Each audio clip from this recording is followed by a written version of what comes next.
Hi, everybody. Let's go over this week's data. Yep, still in the market and still making money. We chug right along. Okay, a little update on our mystery trader betting on the VIX exploding.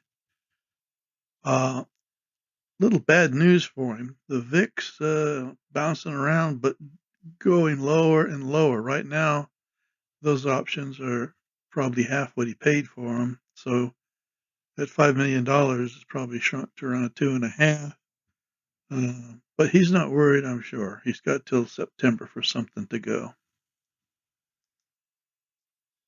We're going to go over an example of what I would say is a little bit of baloney. It's a little article that popped up a few days ago in Zero Hedge. And I always get interested when I see something a little offbeat, something new, or at least a little twist on something, and whether it has any value or not. You rarely get a chance to see the results of their testing. They just say, here's something neat. And you have to take them at their word that it's not only neat, but useful. And there's a problem. Everything that's neat's not necessarily useful. Okay, what he's talking about here is that if you look at the correlation between the NASDAQ 100 and the volatility of the NASDAQ 100, most of the time there's a negative correlation. Once in a while, the correlation goes positive. It goes positive here, here, here, and here. Okay, when it goes positive, you're going to take some action. If it goes positive on the correlation and the last 10 days have been going up in price, that's a sell signal. Let's go back. Oh, here. So here we went above zero. So we hit positive just for a little bit. And the run up was positive. That's a sell signal. And it happened again just a few days ago, 23rd of this month. So that was all the excitement created that, oh boy, this has come up again. We've got another sell signal. And that was important to him. This resulted in buys because the stock had been dropping. And so dropping with the correlation going above zero is a buy signal. All right. What does he say about his own system? Why these signals are at times effective is anyone's guess, but it's clear that disconnects like this between equities and option markets can be important signals of impending trend reversals. The two previous buy signals late last year proved to be effective in that regard. The last sell signal in early February also proved effective as stocks struggled over the following month or so. This is stupid. No better way to lose money than to have a signal that is at times effective. So the writer either cannot run a back test and give us some real data, or he's a little dishonest. He's run his back test and he published this insight anyway. This comes from the Fielder Report. Take the financial road less traveled. Well, there may be a reason it's less traveled. I'm a little suspicious that he's like about 99% of your financial advisors that can't really backtest. What they actually do is simply go with the crowd by reading 20 other advisors that put information out. And when the herd starts to go sell, then they say sell. And when the herd starts to go buy, then they say buy. And they always couch everything with, oh, that could go up, but sometimes it goes down, and they're a little wishy-washy, and whatever happens, they take credit for, and they exist forever. People never wise up. But if you test out, what does the advice actually do? That's when you know if your advisor's worth his salt or not. Well, turns out I can test this myself fairly accurately. So he says you're going to buy it when the correlation of, and C here is the closing price of the NASDAQ 100. FC is a foreign closing price, and the foreign is of the NASDAQ 100 volatility. And C days is 10. So in 10 days, if the 10-day correlation, once it gets above 0, that's a buy signal. If at the same time the rate of change over the last 10 days went down, okay? You sell if the correlation gets above 0 and the rate of change is going up, okay? Rate of change is greater than 0. And so that was a buy. Now, the fact that another buy triggered wouldn't make any difference for us following that as a system. We'll pretend it's a system. I know he didn't say it's a full system. And they always say, oh, you can't use one variable as your system because, well, you need, and now fill in the blanks. Anybody that says they need more than 5 is kidding themselves. What it does is it always gives them a loophole because all 5 are never going to agree. So they start to say, well, we're going back in the market, but this over here still says to look out, so it still could go down, blah, blah, blah. Yeah, I guess I get wishy-washy from time to time, but we follow the signals unless there's some extreme piece of news that we're still digesting that I can talk about. So you can still, I'll tell you both answers. So you can use the data or you can sit tight if I say, well, we're not going to go in the market just yet because there's some problems with this. Anyway, there was a sell signal right here. And yes, this is the second sell signal. And yes, this came up very rapidly. Okay. Well, but if this is all the data he's shown, why does he think it's an exciting piece of news? If we had bought and held the NASDAQ 100 over this time frame, we would have made 43%, and our drawdown would have only been 11.3%. That's very good. The green line, which is the results of his program, we would have made 20% with the same drawdown. So the risk wasn't reduced at all. Same risk in less than half the return. That's hard to get excited about a system that's that bad. Well, maybe it looks better if we go all the way back to something like 2006 and see if this thing got us through big trouble the way we hope that a system would get us out of trouble. Well, kind of. Yeah, it by-stepped the crash in 2009, and for a while, we were doing quite well. Right up to about here, between here and here, we'd say this is a tremendous system. But it stays out of the market for 1, 2, 3, 4, 5, 6, 7, 8 years, is in for a little bit and then out again. And then, so it triggers so infrequently that it's not a very useful system. And in fact, it's not even useful to have in a list of 20 variables that whenever this pops, you're going to give it some weighting in the action you're going to take. Only if it's a useful variable, and this isn't. What we see here is buy and hold would have given you 13% with a 53.7% drawdown. His system gave you 4.5% return a year, 18.5% drawdown. So yeah, your drawdown is way less, but your profits you made is super less.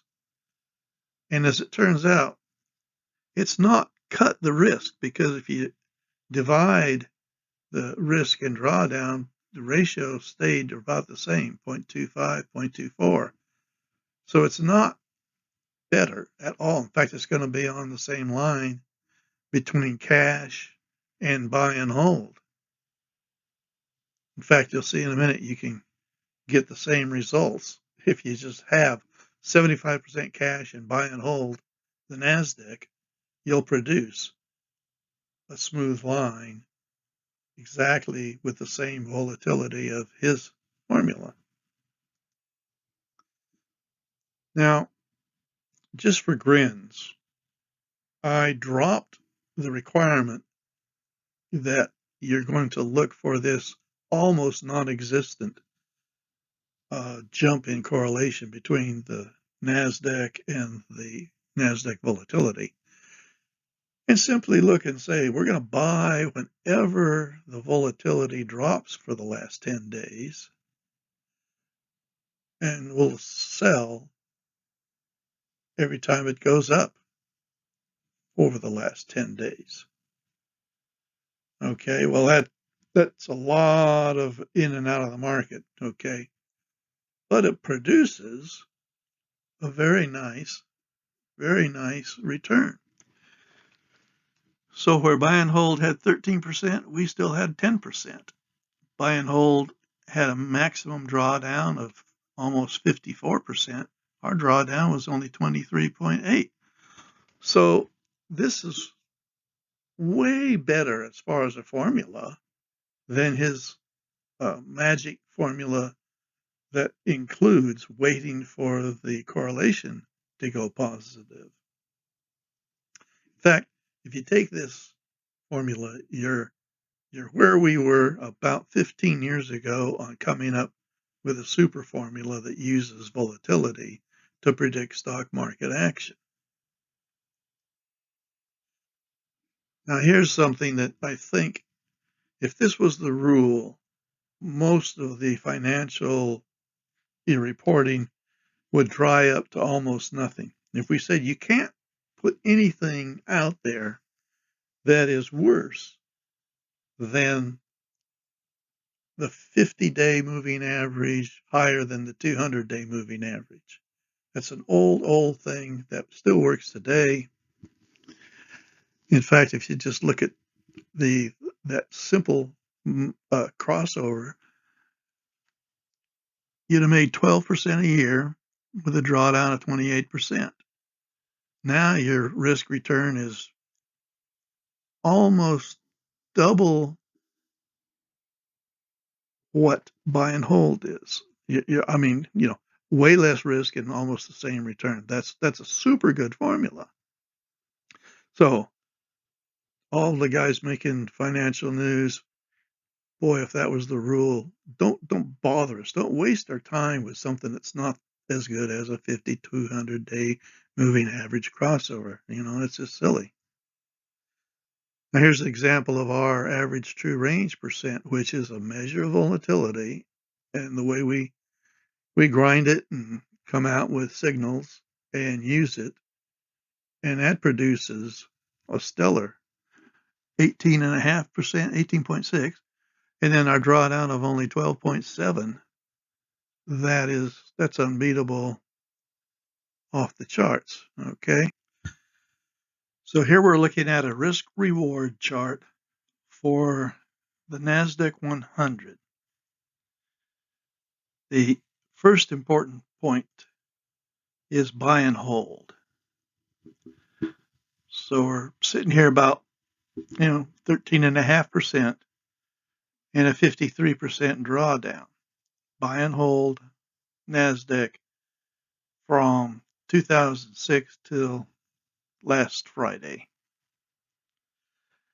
Now, the correlation formula by Felder comes in right here, and it just happens to land on the line between buy and hold and cash.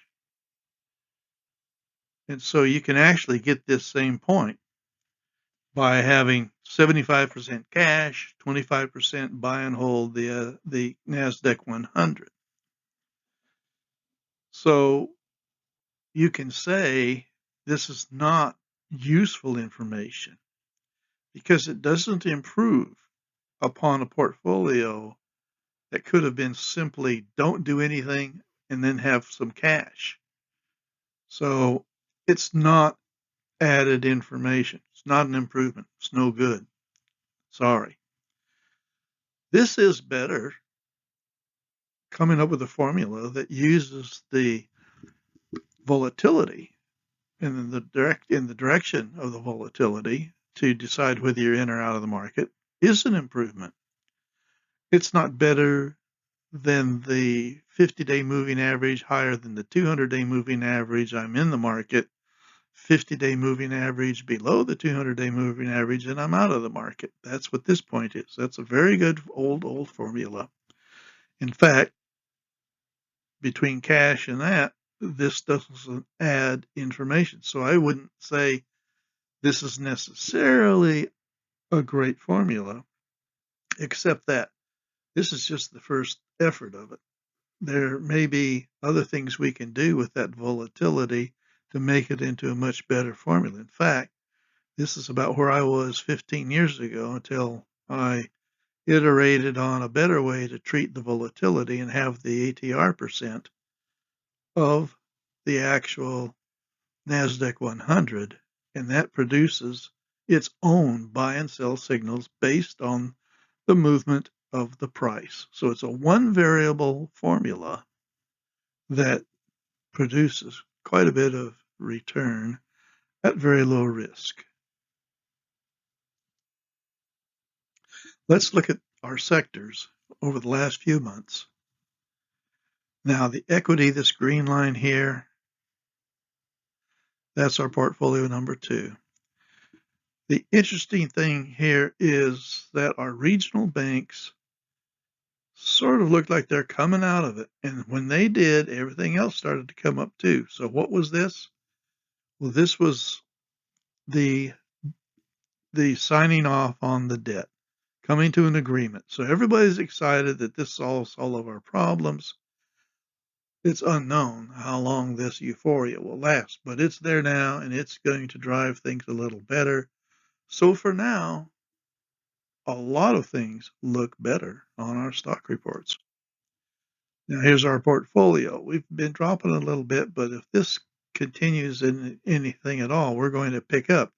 You got the QQQ coming up. You have the building IBD coming up. Our short the VIX coming up. And cane sugar has been in a mild decline. But as of now, every time we calculate a 5-year portfolio, we still end up with these percentages, so there's no change. I do expect QQQ to get thrown in there and cut back a little on the cane if this continues. Since 2018, our mixture of ETFs have bypassed this little teeny crash, this bigger crash here, and they've nosed over and they've just started to uptick again. So hopefully they'll modify a little bit and we'll continue to pick up on the QQQ here. So this is our long term with a 21% a year return. Still has us out of the market, and it's not even coming back up close to a buy signal here. The formula allowed to find the best target over the last 13 years, but we want to include the crash of 2008. That's why we go all the way back to 2006. It's chugging along, has us still in a buy, and we've been in a buy for some time, and that still looks good. Little update. We have the 3-month data for the main funds in people's 401k. So PGOEX, VIGAX, and OIEJX are still the things to hold in your 401ks, those that have those choices. If you have a change in your 401k and you don't have these anymore, send me an email so we can go figure out what do you have left and what is best for you. So we have no change in our data. We're VIGAX for the people that have human interest. Merlin is still 100% PGOEX. No change in our portfolio. Same percentages. I haven't done anything here or here. Timing signals still 100% buy. Our ATR percent is buy. The 200-day moving average percent for the NASDAQ is still buy. So we're in 100%. Now, our Russell 1000 has leveled off. The S&P 500's leveled off. The NASDAQ 100 has just slightly started to climb up, so I've actually given that a little bit of a going up slope to it. So we're in good shape on our long-term signal. And we remain nice and low volatility down here. That's not hurting at all. And here's a little good blow up you can see from the short-term movement of the trigger that we're in good shape. Probably not going to go down and trigger a sell at this time. It looks like we can take off and might have smooth sailing. A lot of this is because everybody thinks, well, now that we don't have the running out of money, then the government doesn't have to face that our problems are solved. We'll see.